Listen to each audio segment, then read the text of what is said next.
Sir, जन स्वराज अभियान के लिए सबसे पहले आपको बहुत बहुत बधाई हो कि आपने बिहार में आकर के एक जमीनी स्ट्रेटजी लेने की कोशिश की जन स्वराज के माध्यम से।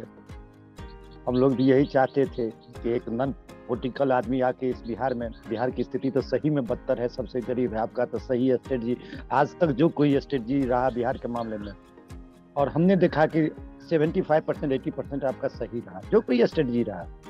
हम आपसे जुड़े थे पहले भी, तो हम लोगों का ये मानना, ये आपसे सिर्फ एक ही क्वेश्चन पूछना है कि जन स्वराज तो अभी नॉन पॉलिटिकल, हमारे हिसाब से तो अभी हमारी कोई टीम नहीं बनी है, हमारी कोई दल नहीं है, नॉन पॉलिटिकल ही अभियान ही इसे अभी तक माना जाएगा उस हिसाब से बिहार के हर कोने में।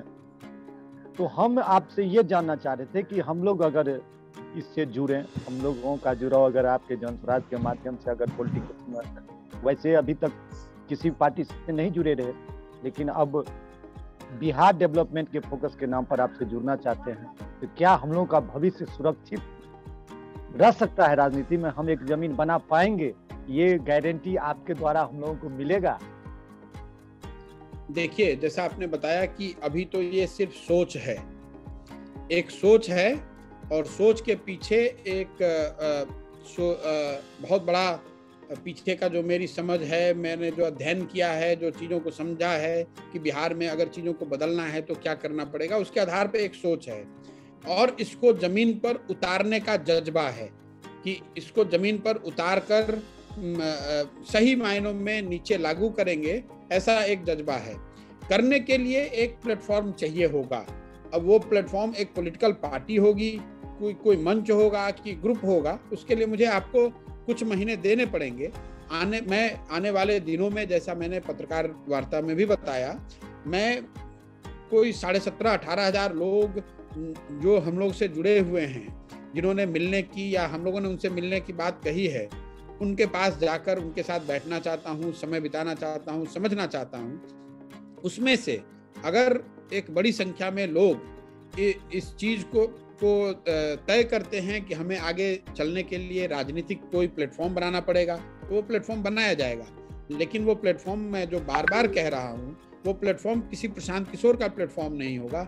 मेरी कोशिश ये है कि जितने लोग इसके लिए तैयार हों, वो मिलकर ही इसकी नींव को रखें। हर आदमी एक एक ईंटा इसमें डाले। वो आपकी पार्टी भी उतनी ही हो जितनी प्रशांत किशोर की हो। फिर उसके बाद लोकतांत्रिक तरीके से उस पार्टी के नेता चुने जाएं, उसके आगे की जो परियोजना है, आगे की जो सोच है, उसको आगे बढ़ाया जाए। मैं इसको जितने डेमोक्रेटिक तरीके से किया जा सकता है उतने वैसे ही करना चाहता हूँ, चाहे उस पार्टी का एजेंडा हो या उसका लीडरशिप हो। वो पूरे तरीके से लोकतांत्रिक तरीके से जब हम करेंगे, तभी उससे बात आगे बढ़ेगी, तभी उसमें अच्छे लोग आएंगे। जब अच्छे लोग आएंगे तब उसकी ताकत बढ़ेगी। अच्छे लोगों की किसी एक व्यक्ति, किसी एक परिवार का एकाधिकार नहीं है। उनको नहीं मालूम है कि 13 करोड़ लोगों की जिंदगी को कैसे बेहतर बनाया जा सके। उसको बनाने का सिर्फ और सिर्फ एकमात्र उपाय यह है कि जो व्यक्ति भी आना चाहते हैं, जुड़ना चाहते हैं, उनको जोड़ा जाए, उनकी सोच, उनकी शक्ति, उनकी क्षमता का उपयोग किया जाए, उसको इसमें समाहित किया जाए। जहां तक आपने बताया राजनीतिक गारंटी की बात, तो अभी तो राजनीतिक दल बना नहीं है।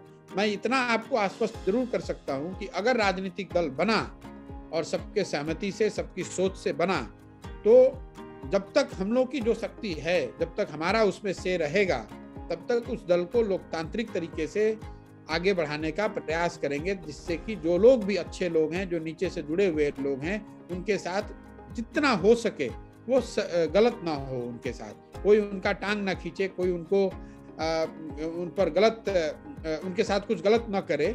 इसकी कोशिश की जा सकती है। इसकी गारंटी नहीं है, लेकिन एक प्रयास जरूर करेंगे, ऐसा मैं आपको आश्वस्त कर सकता हूँ।